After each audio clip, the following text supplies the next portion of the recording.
अस्सलाम वालेकुम viewers, welcome to exploring फाना। तो आज का हमारा डिस्कशन का टॉपिक है नाइट्रोजन साइकिल।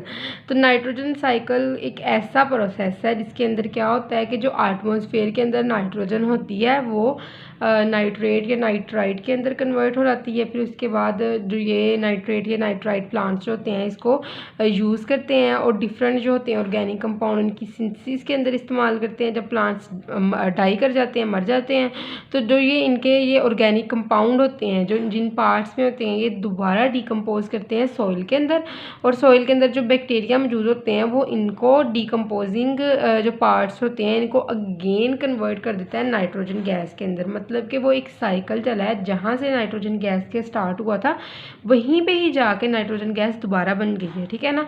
तो अगर हम बात करें अब इसके स्टेप्स की, तो इसके अंदर 4 स्टेप्स होते हैं। एक नाइट्रिफिकेशन, दूसरा असिमिलेशन, तीसरा अमोनिफिकेशन, चौथा डीनाइट्रिफिकेशन।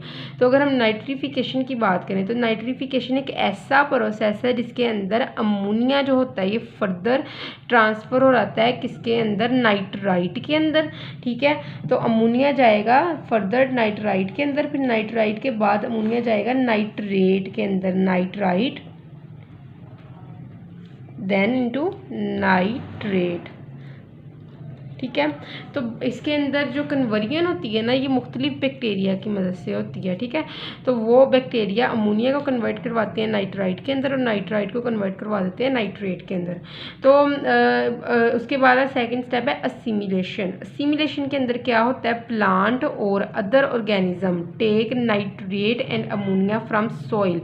सॉइल के अंदर जो मौजूद नाइट्रेट और अमोनिया है जो मुख्तलिफ ऑर्गेनिजम्स माइक्रो ऑर्गेनिजम्स ने डिकम्पोज किए थे नाइट्रोजन गैस को और नाइट्रेट और अमोनिया के अंदर कन्वर्ट किया था, वो सॉइल के अंदर अब मौजूद है।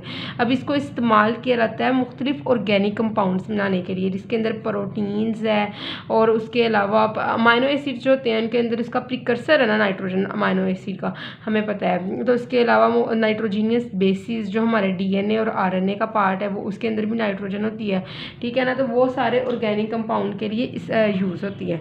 फिर उसके बाद थर्ड स्टेप है अमोनिफिकेशन। अमोनिफिकेशन क्या है कि ऑर्गेनिक नाइट्रोजन फ्रॉम डेड, कि जो प्लांट्स के अंदर मौजूद नाइट्रोजन जो नाइट्रोजन थी ना, जब उस प्लांट की डेथ हुई ना तो वो जो नाइट्रोजन कंपाउंड ऑर्गेनिक कंपाउंड थे जिस तरह के वो हमारे पास अमाइनो एसिड्स थे या फिर डीएनए आरएनए के अंदर नाइट्रोजीनियस बेसिस थी, तो ये सारे ऑर्गेनिक कंपाउंड ऑब्वियसली जब डेथ हो जाएगी, कोई सेल मर जाएगा तो वो डिकम्पोज करेंगे।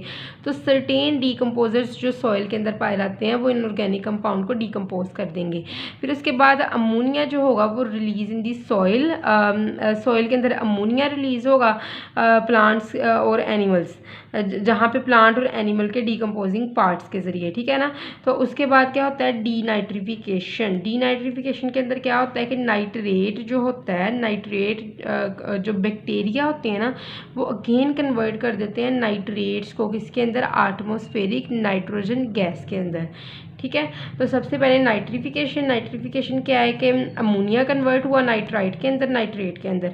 असिमिलेशन क्या है कि जो नाइट्रेट और नाइट्राइट के प्लांट ने इसको यूज़ किया है या अमोनिया को यूज़ किया for the synthesis of the different protein और सीवरल ऑर्गेनिक कंपाउंड्स। थर्ड है अमोनिफिकेशन। अमोनिफिकेशन में ऑर्गेनिक कंपाउंड डेड प्लांट और एनिमल से जो होते हैं वो डिकम्पोजर्स के ज़रिए कन्वर्ट होते हैं और अमोनिया रिलीज होता है सॉइल के अंदर। और डीनाइट्रिफिकेशन के अंदर क्या होता है कि जो नाइट्रेट मौजूद है ना सॉइल के अंदर, ठीक है, वो बैक्टीरिया सर्टेन जो होते हैं डीनाइट्रीफाइंग बैक्टीरिया वो उसको कन्वर्ट कर देते हैं एटमॉस्फेरिक नाइट्रोजन गैस के अंदर। ठीक है।